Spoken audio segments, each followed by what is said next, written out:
سید علی گیلانی، جدوجہد آزادی کشمیر کا استعارہ۔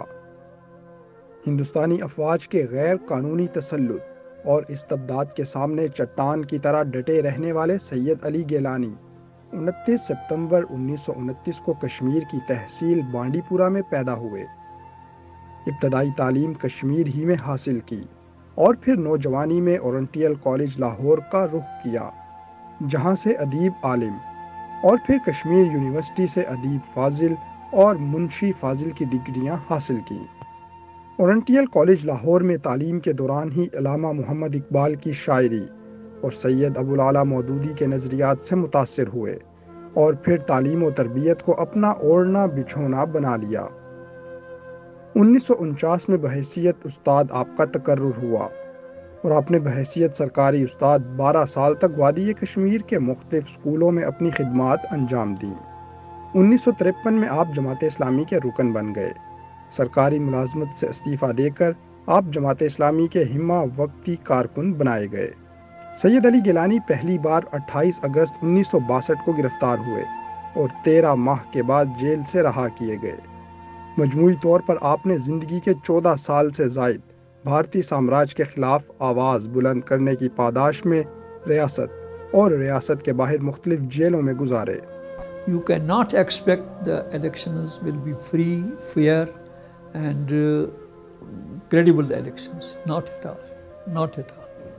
اسلامی انقلاب اور آزادی کے نقیب بر صغیر کے منجے ہوئے سیاستدان سید علی شاہ گیلانی 3 مرتبہ جموں و کشمیر کے حلقہ سوپور سے مقبوضہ کشمیر اسمبلی کے رکن بھی منتخب ہوئے۔ جماعت اسلامی کشمیر کے رکن اور آل پارٹیز حریت کانفرنس کے چیئرمین رہنے کے ساتھ ساتھ آپ نے تحریک حریت بھی تشکیل دی اور ساری زندگی بھارتی ظلم و جارحیت کے خلاف توانا آواز بنے رہنے کے ساتھ ساتھ کشمیر کے پاکستان کے ساتھ الحاق کے بھی مضبوط داعی رہے۔ تمام عمر متحرک انداز سے ظلم و جبر کی زنجیروں کو للکارنے والے سید علی گیلانی آخرکار 92 سال کی عمر میں 1 ستمبر 2021 کو اپنے رب کے حضور پیش ہو گئے۔ انا للہ و انا الیہ راجعون۔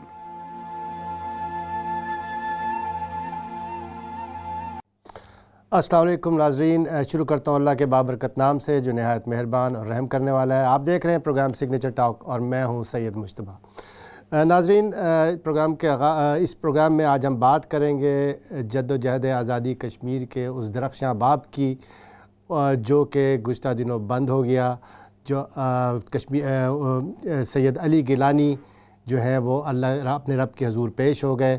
ان کی ساری زندگی ایک جہد مسلسل کی علامت تھی۔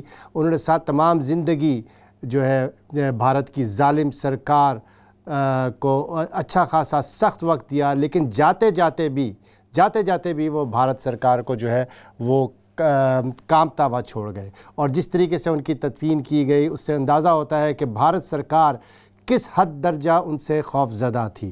ناظرین، اگر ہم دیکھیں کہ اگر ہم اسلامی تاریخ کا مطالعہ کریں اور ان جو لیڈروں کا جائزہ لیں ان کی زندگیوں کا، تو ہم دیکھتے ہیں کہ مختلف مواقعوں پہ لیڈروں نے سیاسی داؤ پیچ بھی لیے اور بہت ساری چیزیں بھی کی، لیکن ایک چیز جو ہے وہ ان سب میں مشترک تھی، اور وہ تھی ان کا آبجیکٹو، ان کا مقصد۔ ہمیشہ یہ لیڈرز اپنے مقصد میں جو ہے وہ فوکس اور ڈٹرمن نظر آئے۔ سید علی گیلانی کا بھی یہی معاملہ تھا۔ ساری عمر جب سے انہوں نے سیاسی جدوجہد اور یہ آزادی کی جدوجہد شروع کی، جس موقف پہ وہ قائم رہے، آخر مرتے دم تک وہ اسی موقف پہ قائم رہے، اور حتیٰ کہ دنیا سے رخصت ہونے کے بعد بھی ان کے جسد خاکی کو پاکستانی پرچم میں لپیٹ کے ان کی تدفین کی گئی۔ یہ چیز جو ہے یہ شو کرتی ہے، یہ ہم پہ ثابت کرتی ہے کہ وہ اپنے مقصد کے ساتھ جو ہے بالکل ان کا ایک لازوال یقین تھا، کوئی ابہام نہیں تھا، ان کو کوئی کنفیوژن نہیں تھی۔ ہمارے ہاں لیڈرشپ کا جو فقدان ہے اس کی ایک بڑی وجہ یہ ہے کہ آبجیکٹیوز کے ساتھ، اپنے مقصد کے ساتھ جو ہے کنفیوزڈ ہوتے ہیں، لیکن سید علی گیلانی جس چیز کو لے کے انہوں نے اپنی سیاسی جدوجہد شروع کی، آخر دم تک اسی پہ ڈٹے رہے، اور یہی ان کی جو ہے اصول پسند سیاست کا ایک ثبوت ہے۔ مجھے آج پروگرام میں جوائن کیا ہے سید علی گیلانی کی شخصیت پہ گفتگو کرنے کے لیے تحریک کشمیر یورپ کے صدر جناب محمد غالب صاحب نے.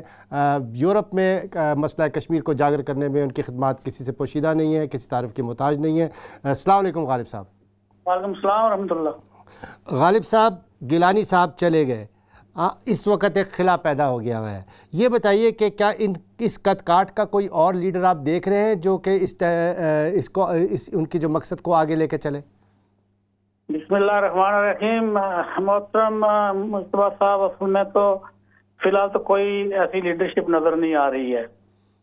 البتہ گیلانی صاحب نے جو 60-70 سال اس تحریک کو دیے ہیں, اس میں ایک بڑی تعداد نوجوانوں کی جو ہے وہ گیلانی صاحب سے انسپائر ہو کر اس تحریک کے ساتھ وابستہ ہوئی ہے.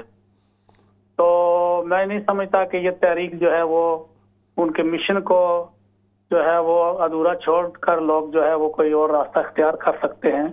انشاءاللہ یہ تحریک جو ہے جاری اور ساری رہے گی, اور مشن جو گیلانی صاحب جہاں چھوڑ کر گئے ہیں, اب یہ ہندوستان کے بس میں نہیں ہے کہ وہ اس تحریک کو ختم کر سکے.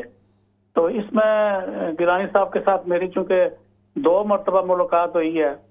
ایک ملاقات جو ہے وہ 96 میں ہوئی ہے, اور دوسری جو ہے وہ 2006 میں میری سعودی عرب میں ملاقات تھی. وہاں ایک میٹنگ میں وہ بھی آئے تھے اور میں بھی گیا تھا.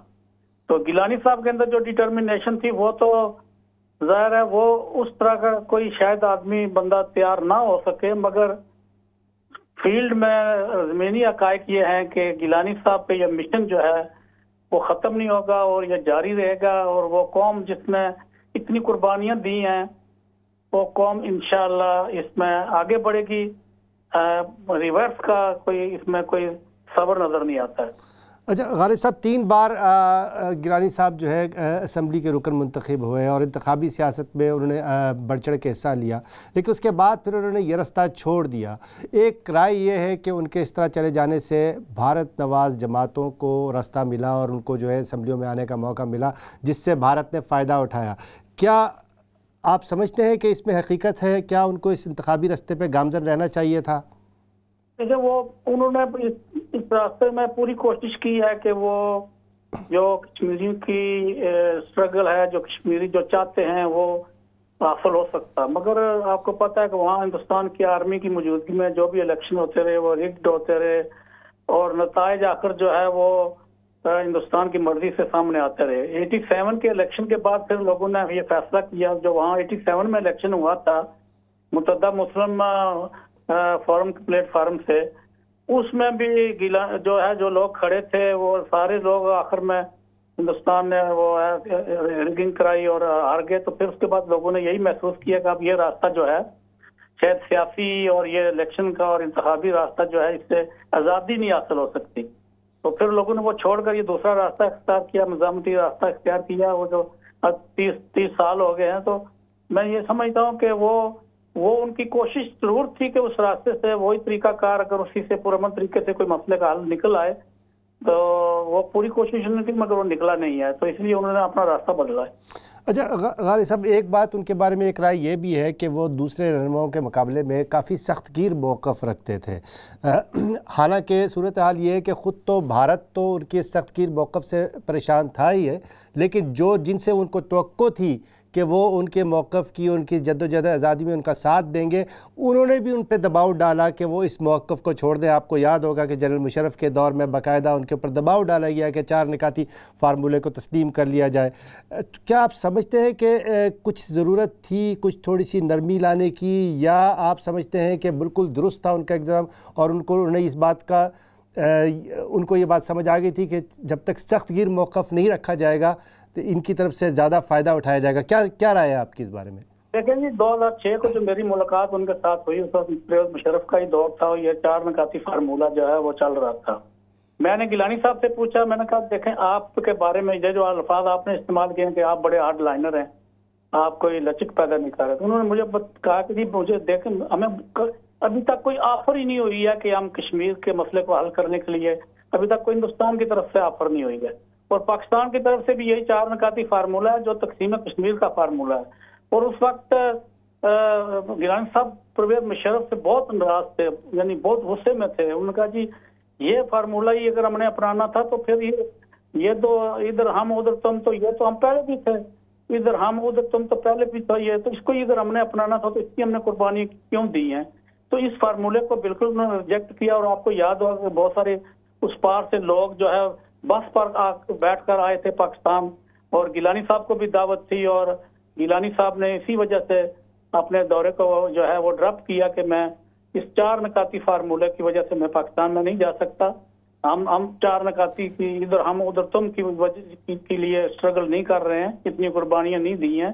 ہم چاہتے ہیں کہ کشمیر کا مسئلہ جو ہے، جو یونائٹڈ نیشن کی قراردادیں ہیں اس کے مطابق حل ہو، اور کشمیر کے مستقبل کا فیصلہ وہ کشمیری کریں. تو اس وقت جو ہے وہ آپ کی بات بالکل صحیح ہے کہ انہوں نے پاکستان کا دورہ بھی ملتوی کر دیا تھا کہ ہم نہیں آئیں گے ان حالات میں، اور باقی لوگ آپ کو پتہ ہے وہ سارے لوگ آئے تھے اور گیلانی صاحب نہیں آئے تھے. اچھا، پاکستان کی جانب سے اب اس مرتبہ ظاہر سی بات ہے کہ گیلانی صاحب کے جانے کے بعد بہت زیادہ اعلان کیا گیا، سوگ بھی بنایا گیا، وزیر اعظم نے بھی کہا، آرمی چیف نے بھی بیانات دیے، اور اس کے علاوہ پاکستان بھر میں جو ہے ان کی غائبانہ نماز جنازہ بھی ادا کی گئی. لیکن کیا آپ سمجھتے ہیں کہ جنرل مشرف کے جانے کے بعد اس پالیسی میں کچھ تبدیلی آئی تھی، یا اسی پالیسی کا تسلسل آج تک جب تک وہ زندہ رہے ان کے اوپر اسی طرح دباؤ ڈالا جاتا رہا، یہ پالیسی جاری رہی؟ دیکھیں جی، پالیسی میں تو کوئی تبدیلی نہیں آئی تھی، اب بھی کوئی تبدیلی نہیں، اب بھی 4 نکاتی فارمولہ پھر گردش کر رہا ہے. اور یہ آپ کو پتہ ہے گلگت بلتستان کو صوبہ بنانے کے لیے اعلان ہو چکا ہے، اور ادھر ہندوستان نے جو ہے وہ 370 اور 35A کو ختم کر کے وہاں غیر کشمیری غیر مسلم جو ہے وہ آباد کر رہا ہے. 40 لاکھ کا سنا ہے کہ وہ 40 لاکھ لوگوں کو وہ جو ہے شہریت دے چکا ہے غیر کشمیری غیر مسلم کو انڈیا میں.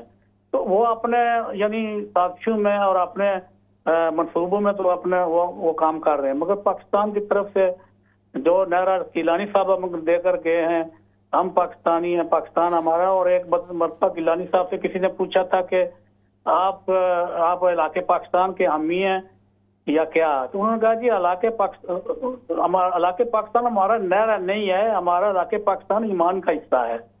تو اس میں جو ہے وہ یہاں جو اسلام آباد میں بیٹھے ہیں وہ اس نعرے کا بالکل کوئی جواب نہیں دے رہے ہیں. ہم پاکستانی ہیں، پاکستان ہمارا ہے، ان کو جواب دینا چاہیے. اور کوئی پالیسی اس وقت بھی جو ہے وہ نہیں ہے. ہندوستان کی 10 لاکھ فوج ہے، 10 لاکھ فوج کو ہم کوئی ان قراردادوں سے اور جلسے اور کوئی 1 منٹ کی خاموشی سے تو 10 لاکھ فوج نکل جائے گی. یہ پاکستان کو سوچنا چاہیے، کیونکہ پاکستان کی مدد اور حمایت کے بغیر کشمیر آزاد نہیں ہو سکتا ہے. یقیناً کتنی بھی قربانیاں دے دیں، پاکستان کا اس میں جو رول ہے، پاکستان ایک مسئلے کا فریق بھی ہے، وکیل بھی ہے، سفیر بھی ہے. کشمیری کو پتہ، ہر کشمیری کو یہ پتا ہے کہ پاکستان جب تک مدد نہیں کرے گا، حمایت نہیں کرے گا اور پاکستان کو جارحانہ پالیسی اختیار نہیں کرے گا، ہندوستان کو کوئی فرق نہیں پڑتا ہے اور ہندوستان کو ظلم اور ستم بربریت جاری. ابھی آپ نے شروع میں کہا ہے کہ ان کی تدفین کے حوالے سے ان کی باڈی چھین لی گئی اور جبری ہندوستانی فوج نے ان کو دفن بھی کیا ہے، مگر کوئی وکیل کہیں سے کسی جگہ سے کوئی آواز اس بارے میں نہیں اٹھی ہے. ہندوستان کو کوئی پوچھنے والا نہیں ہے کہ وہ کیا کر رہے ہیں. دنیا کے اندر جتنی بھی آزادی کی تاریخیں ہیں، کسی بھی آزادی کی تاریخ میں ایسا آپ نے کوئی تاریخ میں ایسا کوئی ہم نے واقعہ پیش نہیں دیکھا ہے کہ کسی کی باڈی کو بھی جو ہے ان کی فیملی کی مرضی کے مطابق جو ہے وہ دفن کیا. یقیناً یہ ایک بڑا ہی عجیب انوکھا اور بڑا ہی کہتے ہیں افسوسناک واقعہ ہوا ہے. لیکن مجھے یہ بتائیے کہ بھارت آخر اس اقدام سے چاہتا کیا تھا، اس کے مقاصد کیا تھے؟ دیکھیں اس چیز سے تو اور بلکہ لوگوں میں جو لوگوں کے جذبات بھڑکے ہیں، لوگ باہر آئے، اس کے رد عمل کے طور پہ دنیا بھر میں زیادہ زور و شور سے ان کی غائبانہ نماز جنازہ ادا کی جا رہی ہے اور یہ چیز لوگوں کے سامنے پتہ چل رہی ہے. تو بھارت کے مقاصد کیا تھے اس چیز سے؟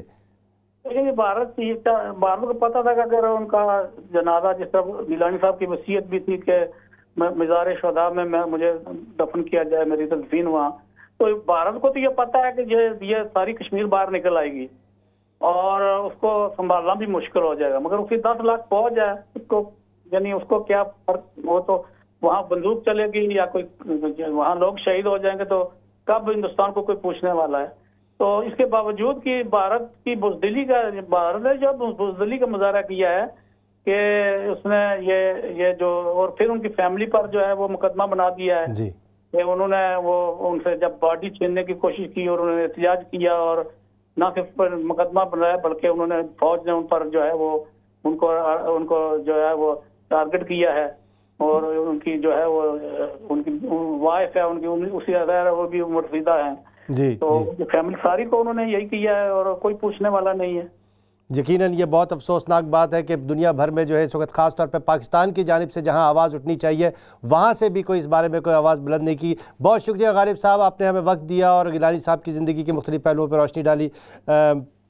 ناظرین، یہ جو علی گیلانی صاحب کا جو بھارت کی جو جسد خاکی ہے اس پہ جس طریقے سے بھارت نے کارروائی کی اور جس طرح رات کے اندھیرے میں ان کی تدفین کی ہے، اس کے اوپر پاکستان کی طرف سے آواز اٹھنی چاہیے تھی، لیکن نہ اس وقت تک جہاں تک ہماری اطلاع اس کے مطابق نہ ہی حکومت پاکستان کی جانب سے اور نہ ہی پاکستان کی اسٹیبلشمنٹ کی جانب سے کوئی مؤثر آواز بلند کی گئی ہے اس بارے میں. پاکستان کے بارے میں جو ان کے جذبات تھے ان سے بھی غالب صاحب کے بارے میں پوچھیں گے. تو غالب صاحب غالب صاحب سے ایک مختصر سا کلپ چلاتے ہیں، آپ دیکھیے، اس کے بعد پروگرام کو کنٹینیو کریں گے.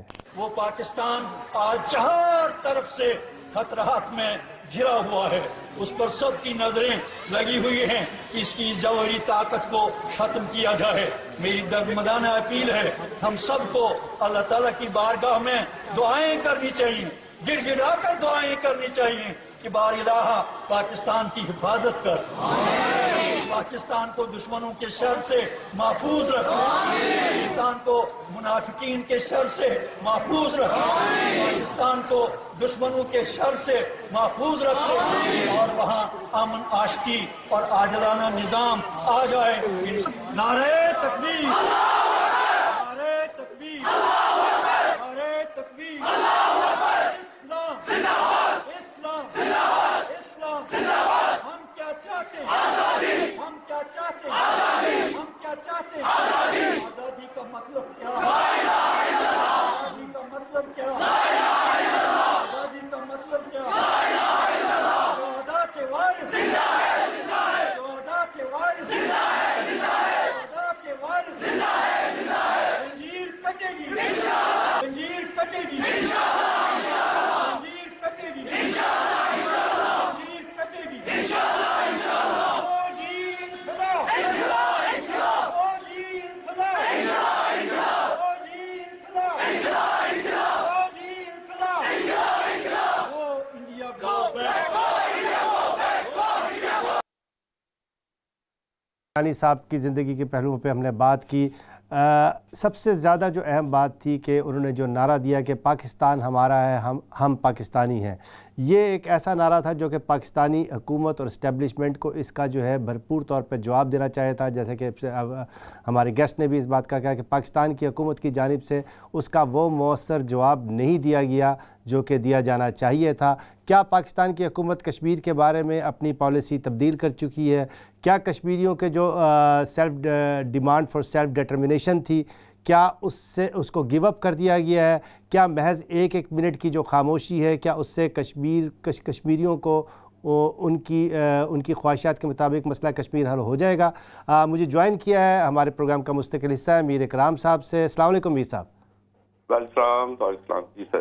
میر صاحب، گیلانی صاحب کا جو انتقال ہوا ہے اس کے اوپر اور ان کے جو نعرہ تھا پاکستان کے لیے اور پاکستان سے جو محبت تھی، کیا حکومت پاکستان کی جانب سے اس کا اسی شدت سے اسی برابری سے جواب دیا جاتا ہے؟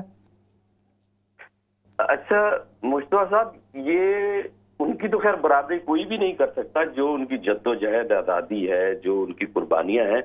ہاں، لیکن پاکستان گورنمنٹ کی طرف سے یقیناً نشان پاکستان سے بھی ان کو نوازا گیا ہے. لیکن اگر آپ ان کا لیول چیک کریں، جس لیول پہ انہوں نے جد و جہد کی کشمیریوں کے لیے، مظلوم کشمیریوں کی آواز کے لیے، اس کا نعم البدل تو کوئی بھی ادا نہیں کر سکتا، پاکستان ہو یا کوئی بھی اور ملک ہو. لیکن کچھ سچویشن ہندوستان کی طرف سے اور ہندوستان کی فوج کی طرف سے یہ بنائی گئی ادھر، لیکن یہ واحد ہستی تھی جو اس فوج سے بھی ٹکراتے رہے اور مظلوم کشمیریوں کی آواز بن کر پوری دنیا کو انہوں نے دکھایا کہ جو کچھ مظالم ہندوستانی فوج نے کشمیر میں کیے. رہا سوال آپ کا کہ پاکستان نے کس حد تک، اب پاکستان کے حوالے سے میں یہ کہوں گا کیونکہ اب وہ اس دنیا میں نہیں رہے، لیکن میں سمجھتا ہوں کہ پاکستان ہو یا کوئی بھی ہو، ان کا نعمت بدل نہیں ہے. جو ایک مختصر سا میں جواب دے سکوں اس کا، ان کی قربانیوں کا بدل کوئی نہیں دے سکتا.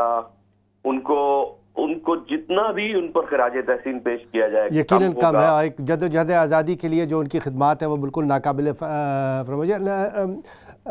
میر صاحب، جس طریقے سے رات کے اندھیرے میں ان کی تدفین کی گئی، ان کے خاندان کو اب حالانکہ آپ دیکھیں کہ کسی کا انتقال ہوتا ہے تو پوری فیملی جو ہے حزن و ملال کا شکار ہوتی ہے، غم میں گھری ہوتی ہے. ان حالات میں نہ صرف جو ہے ان سے ان کے والد کے جسد خاکی کو چھین لیا گیا، ان کی مرضی کے بغیر وصیت کے مطابق تدفین نہیں ہونے دی گئی، بلکہ اس کے بعد جو ہے ان کے خلاف مقدمات بھی قائم کر لیے گئے. کیا یہ ساری جو کارروائی جو بھارت نے کی، اس کے نتیجے میں دنیا بھر میں یہ معاملہ زیادہ طور پہ سامنے نہیں آیا؟ کیا دنیا نے اس کے اوپر، پاکستان کو چھوڑ بھی دیں، دنیا بھر میں اس پہ کیا وہ رد عمل کا اظہار کیا جس کا ہونا چاہیے تھا؟ بہت زبردست آپ نے نشاندہی کی. یعنی سید علی شاہ گیلانی کوئی معمولی شخصیت نہیں ہے، یہ کوئی عام شخصیت نہیں ہے. دنیا میں جہاں اور آزادی کی جدوجہد کرنے والے لوگ ہیں، ان میں بہت بڑا نام سید علی شاہ گیلانی کا ہے. ان انڈین فورسز کی، یعنی کہ انسانی حقوق کی خلاف ورزی کی تاریخ میں اس سے بڑی کوئی مثال ملے گی نہیں. اقوام متحدہ کو اس سے زیادہ ثبوت نہیں چاہیے کہ لاش چھین لی گئی ان کی. یعنی اب اس کے بعد اگر اس کے اوپر انہوں نے پاکستانی پرچم انہوں نے ڈال دیا تو اس کے خلاف ایف آئی آر درج کر لی گئی ہے نامعلوم افراد کے خلاف، اور کہا گیا ہے کہ یہ اینٹی نیشنل ایکٹ ہے، اور جو ہے نا اس کے اوپر انہوں نے ایف آئی آر درج کی. لیکن اس کے ساتھ ساتھ ان چیزوں کے علاوہ بھی ایک بندے کی، آپ اس کے گھر ایک لیڈر کی جو اس عمر میں 92 ایئرز کے ہونے کے باوجود نوجوان، ایک 15 سال کا 14 سال کا نوجوان بھی جو ہے ان کی آواز پہ لبیک کہتا ہے، چھوٹا سا بچہ بھی ان کی آواز پہ لبیک کہتا ہے. ان کی جناب لاش چھین کے فوج نے اس سے کیا خوف تھا؟ ایک آپ بظاہر ایک بوڑھے انسان سے آپ کو خوف تھا، اب اس کی لاش سے بھی آپ کو خوف تھا. اس کو آپ نے اپنی مرضی سے جا کے ان کو دفنایا، اور نامعلوم آپ اس قسم کے مظالم کر رہا ہے ہندوستان اس وقت کشمیریوں پہ. کیا مقصد ہے ان مظالم کے خلاف؟ آواز اٹھانے والا بھی نہیں رہا. اب اس کی لاش سے بھی خوف تھا انڈین افواج کو. میری تو سمجھ سے باہر ہے. لیکن مجتبیٰ صاحب یہ دیکھیے کہ اقوام متحدہ ہے یا باقی ممالک جب یہ دیکھ رہے ہیں تو کم از کم اس پر آواز اٹھانی چاہیے کہ ہندوستان کی اس سے بڑی مظالم کی آپ کو اور کون سی مثال چاہیے کہ ایک لاش چھین لی گئی. یعنی وہ آخری لمحہ ہوتا ہے کسی کے گھر کا کہ جب وہ غم میں ہوتے ہیں، وہ اپنے اس کے آخری لمحات ہوتے ہیں. اگر وہ کوئی بھی ہو، اس کے آخری لمحات تو اس کے پیاروں کے پاس ہوتے ہیں. ان سے وہ لمحات بھی چھین لیے گئے، ان سے ان کے غم کے اوپر غم کا حق بھی چھین لیا گیا. مطلب اس سے بڑا آپ کسی پر کیا ظلم کریں گے کہ اس کے گھر میں لاش پڑی ہے، اور وہ ظلم آپ ان کے گھر والوں پر کر رہے ہیں کہ ان سے وہ لاش چھین لی، غم کا حق چھین لیا.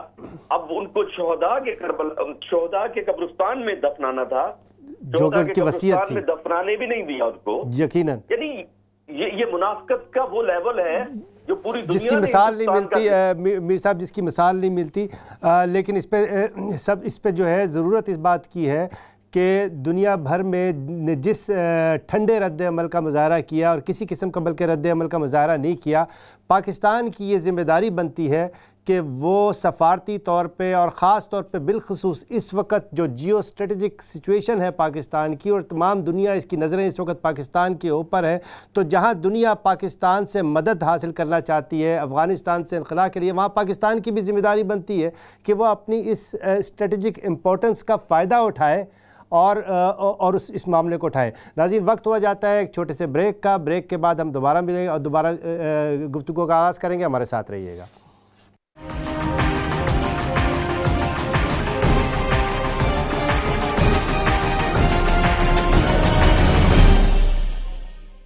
ویلکم بیک ٹو دا شو. ناظرین, پروگرام کا دوسرے سیگمنٹ میں ہم بات کریں گے پاکستان جو کہ ریڈ لسٹ میں شامل ہے اور اس کی وجہ سے برطانیہ میں مقیم پاکستانیوں کو جو مشکلات کا سامنا کرنا پڑ رہا ہے. ناظرین, 6 مہینے ہو گئے, 6 مہینے سے زائد ہو چکا ہے یہ ٹریفک لائٹ سسٹم, ٹریول بین جو برطانیہ نے متعارف کروایا ہے, اور 12 اپریل سے پاکستان جو ہے ریڈ لسٹ میں شامل ہے. اس ریڈ لسٹ کے نتیجے میں پاکستانی باشندوں جو برطانوی نژاد پاکستانی ہیں ان کو کس قسم کی مشکلات کا سامنا ہے, کس قدر اذیت میں وہ مبتلا ہے. بہت ساری فیملیز ہیں جو جا نہیں سکتی, بہت سارے, کسی کے فیونرل ہو گیا, کسی کی انتہائی مجبوری ہے. عام طور پہ تو ٹریول جو ہے وہ ڈسکریج ہوا ہے, لوگ نہیں جا رہے ہیں. ایسے بہت سارے لوگ ہیں جو گزشتہ 6 مہینے 8 مہینے سے بیٹھے ہوئے ہیں کہ انہوں نے پاکستان جانا ہے کسی اس میں, وہ لوگ نہیں جا رہے ہیں. تو ٹریول تو ڈسکریج ہوا ہے, لیکن اس کے باوجود وہ لوگ جن کا ضروری ہے جانا وہ بھی شدید متاثر ہوئے ہیں. کسی نے جنازے میں جانا ہے, کسی کا بیمار ہے لیکن وہ جا نہیں سکتے, اور اگر جاتے ہیں تو ان کو پینلائز کیا جاتا ہے. پہلے 1750 پاؤنڈ لیے جاتے تھے, اب 2250 پاؤنڈ لیے جا رہے ہیں. اس فیصلے کے بارے میں, اس فیصلے پہ جہاں برطانیہ سے احتجاج کیا جا رہا ہے, برطانیہ میں جو ممبرز آف پارلیمنٹس ہیں انہوں نے اس پہ خط بھی لکھے ہیں اور اس بات پہ الزام لگایا ہے برطانوی حکومت کے اوپر کہ یہ جو ہے یہ ایک سیاسی فیصلہ تھا. لیکن حکومت پاکستان نے اس سلسلے میں کوئی کام کیا, کوئی کوشش کی, یہ سب سے اہم ہے. کیونکہ جب ہم اس چیز کا موازنہ کرتے ہیں کہ ریڈ لسٹ میں اور بھی بہت سارے ملک ہیں اور پاکستان بھی ہے, تو اس میں فرق ہے. پاکستان, بنگلہ دیش یا انڈیا, یہ 3 ایسے ممالک ہیں جن کے بڑے ڈائسپورا یہاں پہ موجود ہے, ایک بڑی تعداد میں یہاں پہ لوگ موجود ہیں. اگر کسی اور ملک کو ریڈ لسٹ میں ہے تو بہت کم لوگ, ٹریفک بہت کم ہے, لیکن پاکستان سے بڑی تعداد میں لوگ آتے ہیں اور بڑی تعداد لوگوں کے رشتہ دار ہیں. آدھی فیملیز ادھر ہیں, آدھی باقی ساری فیملیز پاکستان میں, تو ان کا آنا جانا جو ہے زندگی, موت, شادی, خوشی, غمی میں بہت ضروری ہوتا ہے. لیکن حکومت پاکستان کی کوئی ذمہ داری تھی یا نہیں, یا پھر انہوں نے یہی کوشش کی کہ اگر یہ ریڈ لسٹ سے نکل جائے گا تو اس کا کریڈٹ لے لیا جائے گا. جیسے کہ دوسرے معاملات میں حکومت پاکستان کا یہ وتیرہ رہا ہے کہ ایسی چیزوں کا کریڈٹ حاصل کرنے کی کوشش کی جاتی ہے کہ جس میں ان کی کوئی عمل دخل نہیں ہوتا. یہاں پہ بھی یہی کچھ ہمیں نظر آ رہا ہے کہ اسی قسم کی کوششیں کی گئیں, اور اس کوشش کا آغاز جو ہے وہ خود کسی حکومت کے کسی ترجمان نے نہیں کیا, حکومتی جماعت کے کارکنوں نے نہیں کیا, بلکہ سب سے ہائیسٹ لیول پہ یعنی پرائم منسٹر کی طرف سے یہ کیا گیا. 7 جون کو وزیر اعظم نے ایک ٹویٹ کی جس میں انہوں نے اپنی بورس جانسن کے ساتھ, برطانوی وزیر اعظم کے ساتھ جو ہے بات چیت کے بارے میں بتایا. اور اس میں سب سے پہلے تو انہوں نے وزیر اعظم بورس جانسن کے ان اقدامات کی تعریف کی. آپ دیکھ سکتے ہیں ٹویٹس ٹی وی کی اسکرین پہ کہ اس میں انہوں نے تعریف کی بورس جانسن کے ان اقدامات کی جو انہوں نے کووڈ کے سلسلے میں کی. اس بات کو ذہن میں رکھیے گا کہ انہوں نے تعریف کی بورس جانسن کے اقدامات کی, اور اس کے بعد انہوں نے بورس جانسن کو پاکستان میں کووڈ کی روک تھام کے لیے حوالے سے ہونے والی کوششوں کے بارے میں بتایا, جس کے بارے میں ان کی حکومت کا دعویٰ تھا کہ دنیا بھر, پاکستان نہیں دنیا بھر وزیر اعظم کے سمارٹ اقدامات کی وجہ سے, سمارٹ لاک ڈاؤن کی وجہ سے بہت متاثر ہے. ورلڈ ہیلتھ بھی تعریف کر رہا ہے اور دنیا بھر تعریف کر رہی ہے, اور اس چیز کو لے کے جو ہے وزیر اعظم اور حکومتی جماعت کے لوگ جو ہے وہ بہت فخر سے اس بات کا اعلان کرتے تھے. اس کے بعد اس ساری گفتگو کے بعد وزیر اعظم نے پتہ نہیں کیا تاثر لیا, لیکن انہوں نے دوسری ٹویٹ کی اسی دن اسی وقت کہ وہ بہت زیادہ متاثر ہوئے ہیں اس بات سے کہ برطانیہ جو ہے وہ 21 جون کو ہونے والی جو ریویو ہے اس میں پاکستان کو ریڈ لسٹ سے نکالنے کے بارے میں غور کرے گا. آپ دیکھیں کہ اس میں کیا سائیکی تھی کہ 21 جون کو جو ریویو ہونا تھا, اور ہر 3 ہفتے کے بعد جو ریویو ہوتا ہے اس میں صرف پاکستان کو نہیں بلکہ ہر ملک کے بارے میں جائزہ لیا جاتا ہے, اس میں کوئی یہ نہیں تھا. تو کوشش یہی تھی کہ اگر 21 جون کو جو ہے پاکستان ریڈ لسٹ سے نکل جائے گا تو اس کا سارا صحرا اپنے سر پہ لے لیا جائے گا. لیکن ہوا یہ کہ پاکستان کو ریڈ لسٹ سے نہیں نکالا گیا, اس کے بعد خاموشی ہو گئی. اس کے بعد تقریباً ہر 3 ہفتے کے بعد جو بھی ریویو آتا رہا اس میں اسی قسم کی کوششیں ہوتی رہیں. ایک معروف اینکر جو کہ حکومت کی سائٹ پہ حکومت کی طرفداری کرنے کے حوالے سے کافی جانے پہچانے جاتے ہیں, انہوں نے اپنے پروگرام میں تو یہاں تک دعویٰ کر دیا, ابھی ان کی کلپ میں آپ کو دکھا سکتے ہیں تو وہ دکھائیں گے کہ باقاعدہ انہوں نے کیا بات کی. دیکھیے آپ ذرا گفتگو سنیے. برطانوی وزیر اعظم سے پاکستان کے ہائی کمشنر کی ملاقات ہوئی ہے اور اس ملاقات کے نتیجے میں ایک اچھی خبر فوری طور پہ جو خبر دے دی گئی وہ یہ تھی کہ برطانیہ جو ہے وہ ریڈ لسٹ سے پاکستان کو نکال دے گا جلد. تو یہ وجہ نہیں تھی، وجہ یہ تھی کہ یہ پولیٹیکل ڈیسیشن تھا. پاکستان میں ایسی کوئی ایمرجنسی اور ایسی کوئی ہنگامی صورتحال نہیں ہے، کوئی خونی قسم کی صورتحال نہیں ہے. اگر انڈیا جہاں پہ تباہی بربادی ہو چکی ہے اگر وہ ریڈ لسٹ سے نکل سکتا ہے تو وہ پاکستان سے بہتر درجہ کیسے حاصل کر. دیکھیں یہ اس میں جو ہے انہوں نے باقاعدہ پہلے تو یہ تاثر دینے کی کوشش کی کہ پاکستانی ہائی کمشنر کے ساتھ جو ہے وہ برطانوی وزیر اعظم نے کہا کہ پاکستان کو نکال دیا جائے گا. انہوں نے بریک کر دی خبر کہ نکال دیا جائے گا. یہ 21 یہ جو آخری ریویو تھا اس سے پہلے کی انہوں نے یہ چلائی تھی.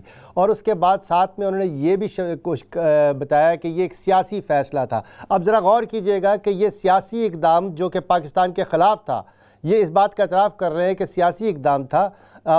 حکومتی وزیر شیری مزاری نے بھی یہ بیان دیا، اسد عمر نے بھی یہ بیان دیا کہ یہ سیاسی بیان تھا. اور ہمارے وزیر اعظم صاحب یہ سیاسی اقدام ان تمام اقدامات میں سے ایک تھا جو کہ بورس جانسن نے، برطانوی وزیر اعظم نے کووڈ کے روک تھام کے لیے کیا. اور ہمارے وزیر اعظم نے اس کی بڑی تعریف کی اور متاثر بھی ہوئے اس سے. اور اس کے بعد وہ اس چیز کے انہوں نے یہ بھی اس تاثر لے لیا کہ پاکستان کو نکال دیا جائے گا. ایک دو قدم اور آگے بڑھتے ہیں. آپ کو ایک اور کلپ سناتا ہوں جس میں یہی اینکر جو ہے وہ کیا بتانے کی کوشش کر رہے ہیں اور کس طرح سے تیاری کی جا رہی ہے کہ اگر پاکستان ریڈ لسٹ سے نکل گیا تو اس کا پورا کریڈٹ وزیر اعظم کو کیسے دیا جائے. سنیے ذرا. اب اس پہ یہ تو ایک مسئلہ حل ہونے لگا ہے، لیکن ایک جو اس کے پیچھے خبر تھی وہ ذرا رہ گئی. وہ یہ ہے کہ لگتا یہ ہے، اطلاعات یہ ہیں کہ برطانوی وزیر اعظم اور پاکستان کے وزیر اعظم کہیں نہ کہیں آپس میں رابطے میں ہیں. پاکستانی وزیر اعظم اور برطانوی وزیر اعظم کہیں نہ کہیں رابطے میں ہیں. برطانوی وزیر اعظم نے پاکستانی ہائی کمیشن کو بتایا کہ پاکستان کو ریڈ لسٹ سے نکال دیا جائے گا، یہ مسئلہ حل ہو جائے گا. یہ سیاسی اقدام تھا. تو یہ تمام تر کوششیں حکومت پاکستان کرتی رہیں لیکن عملی طور پہ کوئی اقدام نہیں کیا گیا، جس کا نتیجہ یہ ہوا کہ ہر مرتبہ یہ توقع کرتے رہے کہ پاکستان نکل جائے گا. اور جب اس کے بعد دوبارہ ریویو ہوا تو اس میں ایک دفعہ پھر پاکستان کو جو ہے ریڈ لسٹ میں برقرار رکھا گیا. اب ایک اور 16 تاریخ کو جو ہے ریویو ہونے جا رہا ہے اور اس سے پہلے جو ہے برطانوی وزیر خارجہ پاکستان کے دورے پہ ہے. ایک بار پھر وہی کوششیں زور شور سے کی جا رہی ہیں اور اس بات کی پوری کوشش کی جا رہی ہے کہ اگر 16 ستمبر کو پاکستان کو ریڈ لسٹ سے نکال دیا جائے تو تمام تر صحرا اس بات پہ وزیر اعظم کے سر کر دیا جائے کہ وزیر اعظم سے متاثر ہو کے، چونکہ وزیر اعظم کی پاکستان کے لیڈر کی ایک عزت ہے دنیا بھر میں جس پہ سب سے زیادہ وہ کہتے ہیں، تو اس سے متاثر ہو کے جو ہے پاکستان کو ریڈ لسٹ سے نکال دیا گیا. میرے ساتھ موجود ہیں میر اکرام صاحب، ان سے پوچھیں گے کہ وہ کیا سمجھتے ہیں، کیا 16 ستمبر کو پاکستان کو ریڈ لسٹ سے نکال دیا جائے گا حکومت پاکستان کی کوششوں سے؟ جی میر صاحب. مصطفیٰ صاحب تقریباً تمام بات آپ نے کر لی، اس کے آخر میں مجھ سے آپ نے سوال کر دیا، یعنی کہ آپ نے بتا بھی دیا. نہیں، آپ کی اپنی رائے ہے نا. نہیں، لیکن میں آپ کی بات سے ایگری کرتا ہوں، آپ کی بہت ساری باتوں سے میں ایگری کرتا ہوں. دیکھیے جتنی ہماری سیاسی جماعتیں ہیں پاکستان میں، ان کا ایک ہر کسی کا نا اپنا ایک نعرہ ہے یا ان کا ایک انداز ہے جو عوام میں وہ لے کر چل رہے ہیں. وہ نون لیگ کی تھرو آؤٹ برادریوں کی سیاست ہے، وہ برادریوں کے گروپس کے اوپر سیاست کرتے ہیں پاکستان میں. اچھا، اسی طرح پیپلز پارٹی جو ہے وہ اپنی قربانیاں دکھا کر اور بھٹو شہید کی اور دوسری قربانیوں کو بدستور قائم رکھتے ہوئے اس کے بیس پہ ووٹ لیتے ہیں. پی ٹی آئی نے جو اپنا دستور رکھا ہے تھرو آؤٹ وہ خوش فہمیوں کا ہے کہ یہ اس کے اندر کمال مہارت رکھیں، جس میں کوئی شک نہیں ہے کہ کبھی تو ہمیں یہ سننے کو ملا کہ سمندر میں تیل نکل آیا ہے، ابھی کچھ بھی نہیں ہوا اور کراچی کے سمندروں میں سے تیل نکلنا شروع ہو گیا، کھدائی کا کام اور وہ ڈرلنگ سٹارٹ ہو گئی اور بعد میں پتہ چلا کہ وہ دعا کرو بس رات بیٹھ کے کہ صبح تک تیل. یہ چیزیں واقعتاً ہیں جو آپ جن کی طرف آپ نشاندہی کر رہے ہیں کہ وقت سے پہلے ان کی باتیں کرنا، وقت سے پہلے عوام کو ایسی خوش فہمی میں مبتلا کر دینا، اور بعد میں پھر عوام میں جب ناامیدی پھیلتی ہے تو اس کی وجہ سے پھر جو کنٹینر پہ کھڑے ہو کے وعدے کیے گئے یا عوام میں جلسے جلوسوں میں وہاں پر آ کے ایک مایوسی پیدا ہوتی ہے. اور یہی وجہ ہے پی ٹی آئی کو ایک کریڈٹ جاتا ہے کہ اس وقت عمران خان پہ کسی قسم کا کوئی بدعنوانی، خاص طور پہ عمران خان کی حد تک کوئی بھی دعویٰ نہیں کر سکتا کہ یہ بے ایمان ہے، کرپٹ ہے یا کوئی بھی. لیکن یہ جو چیزیں ہیں کہ وقت سے پہلے کسی بھی چیزوں کو ایسے اناؤنس کرنا، ایسے وہ سامنے لانا چیزوں کو کہ عوام کو لگے کہ صبح نہ معلوم کیا ہوگا اور جب پاکستان کی تاریخ بدل جائے گی، یہ چیزوں نے عوام میں زیادہ ناامیدی پھیلائی ہے بنسبت اس کے کہ اگر عوام کے ساتھ گراؤنڈ ریئلٹیز پہ بات کی جائے، عوام کے ساتھ. اور ہر بات عمران خان کیوں کرتے ہیں؟ یہ کوئی پرائمری اسکول نہیں ہے، یہ پورا ملک ہے. اس کے ساتھ آپ پرائمری اسکول کے ٹیچرز کی طرح بات نہ کریں. یہاں پر ایک سے ایک کوالٹی والا بندہ بیٹھا ہے. ضروری نہیں کہ یہ جو آپ کے 100-150 جو وزراء ہیں یہی عقل کل ہے پاکستان میں. پاکستان میں ایک سے ایک اچھے اساتذہ اکرام، ایک سے ایک اچھے لوگ موجود ہیں. وہ سیاست میں نہیں آتے ہیں کیونکہ انہوں نے سیاست دانوں کے جو حال دیکھے ہیں کہ ان کو عزت کی نظر سے کرپشن کی وجہ سے اور ان کے جھوٹ کی وجہ سے لوگ نہیں آتے ہیں پاکستان میں سیاست میں. اس وجہ سے کہ اب رہا کیا، ہر سیاسی جماعت کا جو سیاست دان ہے اگر اس کے پاس پیسہ ہے تو وہ سیاست کر سکتا ہے. یہ جب کرائیٹیریا بن گیا مصطفیٰ صاحب تو کون آئے گا نمبر. اور ہماری سیاسی جماعتوں نے جھوٹ کو سیاست کا نام دے دیا ہے کہ جھوٹے وعدے کرو، عوام کے ساتھ جیب سے پیسہ لگا کر الیکشن جیتو، اس کے بعد آپ عوام دھکے کھائے اگلے 5 عوام اس کے بعد اگلے انتخابات تک دھکے کھاتے رہے. ایک کالر ہمارے ساتھ موجود ہے، میر صاحب ذرا ان کو بھی لے لیتے ہیں. جی السلام علیکم. وعلیکم السلام. جی آپ کا ٹاپک تو نہیں ہے، آج یوم دفاع ہے پاکستان کا اور اتنا بڑا دن ہے پاکستان کی فوج کی قربانیوں کا، اور میں حیران ہوں کہ اس کا ذکر ہمارے تو جذبے ان کے ساتھ ہیں جنہوں نے دشمن کو ہر اتنی بڑی بڑی قربانیاں دی ہیں، اور پوری پاکستانی قوم جو ہے وہ آج ان کے دل فخر سے بلند ہوتے ہیں جو افواج پاکستان نے ملک کے لیے قربانیاں دی ہیں. تو یقیناً پاکستان جو افواج پاکستان کی جو قربانیاں ہیں وہ لازوال ہیں، اور جو لوگ شہداء ہیں ان کے لیے جو ہے پاکستانی عوام جو ہے وہ دل گھور کے اس کا اظہار کرتے ہیں. اور آج سارے ہی تقریباً جو ہے چینلز جو ہیں وہ اس بارے میں پروگرام کر رہے ہیں. ہم چونکہ برطانیہ میں موجود ہیں اور خاص طور پہ سید علی گیلانی جو ہیں جو کہ پاکستان کے ہی ایک سچے پاکستانی کے طور پہ انہوں نے پاکستان کے لیے قربانیاں دی ہیں، اور تو وہ بھی اسی تسلسل کا حصہ ہے کہ ان کا جو انتقال ہوا ہے تو اس کے اوپر یہ ہمارا آج کا موضوع تھا. اور پھر دوسرا یہ کہ برطانیہ میں ریڈ لسٹ کا جو مسئلہ جو ہے وہ اس وقت 16 تاریخ سے پہلے، اس لیے اس کا ذکر بھی ضروری تھا. لیکن آپ کی بات درست ہے توجہ دلانے کا، اور یہ بھی بہت اہم ٹاپک ہے، اور اس کی یقینی طور پہ جو ہے ہمارے لیے قابل فخر ہے کہ پاکستانی افواج کی قربانیاں، اور 6 ستمبر جو ہے پاکستانی افواج اور بالخصوص فضائیہ کی جو بہادری ہے اس کی ایک داستان ہے جس کو ہمیشہ یاد رکھا جانا چاہیے. میر صاحب جی گفتگو کا سلسلہ وہیں سے جاری کریں گے جہاں سے ٹوٹا تھا. یہ بتائیے کہ 16 ستمبر کو سے پہلے کیا ڈومینک راب جو برطانوی وزیر خارجہ جو ہیں جو کہ پاکستان کے دورے پہ ہیں اور انہوں نے خاص طور پہ بیانات بھی دیے ہیں اس حوالے سے، کیا وہ واقعی اس پوزیشن میں ہیں اگر یہاں کی حکومت کے فیصلے سیاسی ہیں اور جو ٹریول لسٹ کے حوالے سے وہ کریں یا نہ کریں، لیکن کیا وہ اس پوزیشن میں ہیں کہ وہ حکومتی فیصلے پہ اثر انداز ہو سکتے ہیں؟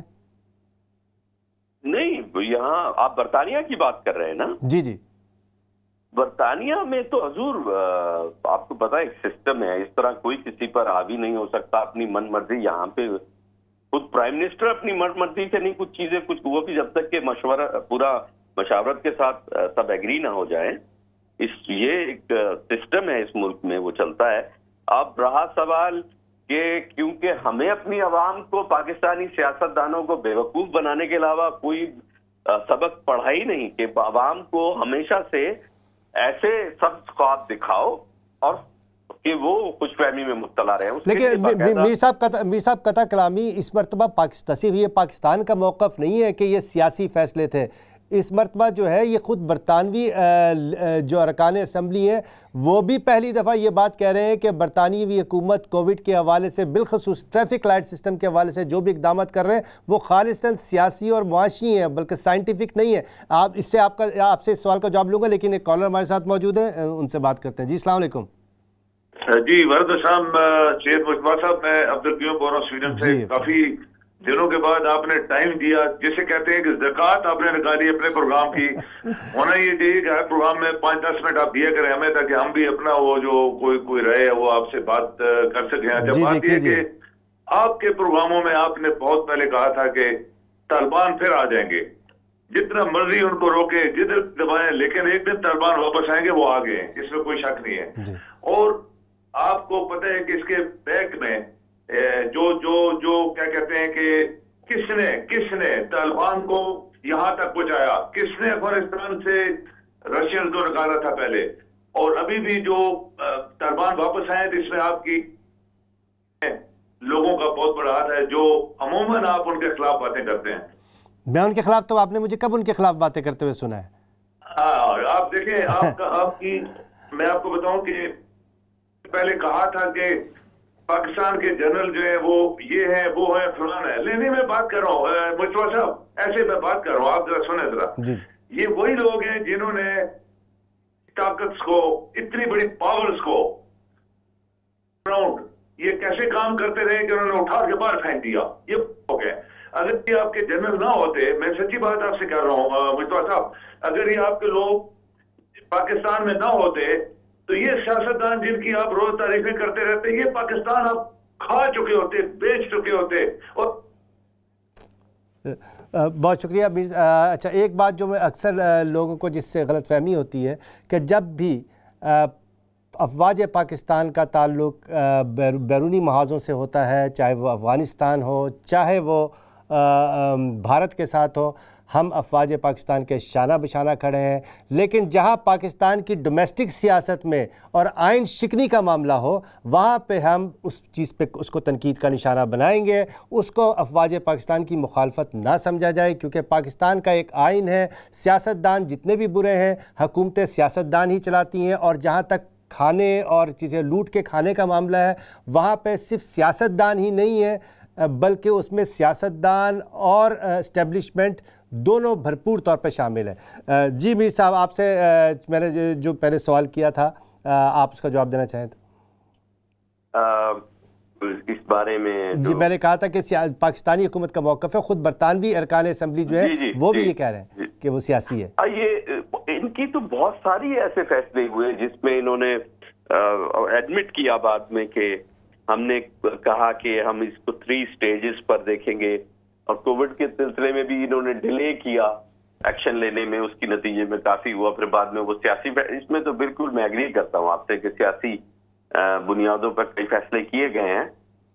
میر صاحب، برطانوی سیاست میں تبدیلی ہم نے دیکھی ہے گزشتہ 3-4 سال سے، بریکسٹ کے بعد سے ہم نے واضح تبدیلی دیکھی ہے۔ جس چیز کا آپ ذکر کر رہے تھے کہ یہاں پہ اثر انداز نہیں ہوتے، وہ چیزیں ساری کے ساری ہم نے مٹتی بھی دیکھی ہیں۔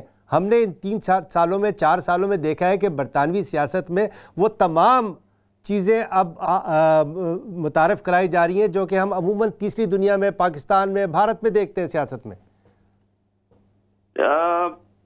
کسی حد تک تو کہا جا سکتا ہے، لیکن ابھی بھی بہرحال جو صورتحال ہے وہ ظاہر ہے تیسری دنیا سے تو بہتر ہے۔ بہت ساری چیزوں میں یہ لوگ جواب دہ بھی ہوتے ہیں، اور اس طرح عام عوام کو خوفزدہ نہیں کرتے جس طرح کے وہاں کے سیاستدان کرتے ہیں، اور جس طرح وہاں پر الیکشنز ہوتے ہیں اس انداز میں یہاں پر نہیں ہوتے۔ تو کئی چیزیں بہت مختلف ہیں، اور جس انداز میں جو لوکل کمیونٹیز کا سسٹم ہے جن کو برقرار رکھا ہوا ہے، بہت ساری چیزوں میں ابھی بہت آگے ہے برطانیہ تیسری دنیا سے۔ لیکن بہرحال بارش کا پہلا قطرہ ہو چکا ہوا ہے۔ بارش لیٹس سی ابھی کچھ نہیں کہہ سکتے کہ یہ لوگ کیا کرتے ہیں، کہ اگر ہمیں پاکستان کو ریڈ لسٹ کنٹریز میں سے نکالتے ہیں یا نہیں نکالتے، میری ذاتی رائے میں تو ابھی بہت مشکل ہے۔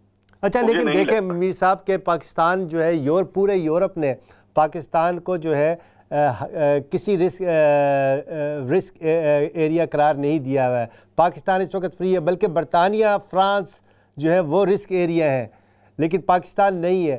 دوسری چیز یہ کہ دنیا بھر میں کہیں بھی اس وقت جہاں بھی ہوٹل کوارنٹائن بھی انٹروڈیوس کی نافذ العمل ہے، وہاں پہ بھی جو فلی ویکسینیٹڈ ہے ان کے ساتھ یہ سلوک نہیں کیا جا رہا جو کہ برطانیہ میں کیا جا رہا ہے. تو کیا وجہ ہے کہ برطانیہ نے کچھ زیادہ ہی مختلف قسم کا راستہ اپنایا ہے؟ ہمیشہ ہی ہوتا ہے یہ، مطلب برطانیہ میں آپ کو بہت ساری چیزیں دوسری دنیا سے مختلف ملیں گی. وہ آپ چاہے جو کسی بھی مثال کو لے لے، بہت زیادہ ان کا اپنا ایک سسٹم ہے، یہ اس میں زیادہ کیئرفل رہتے ہیں. جہاں تک میرا اندازہ ہے بہت زیادہ کیئرفل ہوتے ہیں. سسٹم کچھ اس قسم کا ہے کہ لوگ کچھ قانون اس طرح کے ہیں کہ لوگ اس کو ان کا خیال رکھنا پڑتا ہے. اور میں تو یہ سمجھتا ہوں کہ یہاں کے قوانین کے حساب ذرا دوسری دنیا سے مختلف ہے. مختلف سے مراد یہ ہے کہ یہاں پہ پابندی زیادہ ہے، اس وجہ سے یہ لوگ زیادہ کیئرفل ہیں. اور دوسری چیز میں اگر میں دیکھوں تو جو فیصلے آپ کے سامنے آ رہے ہیں، یقیناً یہ صرف پاکستان کی جو ریڈ لسٹ کنٹری کا مقصد اب کافی چیزیں مکس ہو گئی ہیں. جی ابھی اس کے اندر جو صورتحال سیاسی اور پھر میر صاحب ہمارے پروگرام کا وقت ختم ہو گیا ہوا ہے. بہت شکریہ آپ نے وقت دیا اور اپنے ہمارے سوالات کا جواب دیا. ناظرین، ہم امید کرتے ہیں کہ 16 ستمبر کو پاکستان جو ہے ریڈ لسٹ سے نکال دیا جائے گا. پروگرام کا وقت اب ختم ہو جاتا ہے. اگلے ہفتے تک کے لیے سید مجتبیٰ کو اسلام چینل لندن اسٹوڈیو سے اجازت دیجیے. پھر ملیں گے. اللہ حافظ.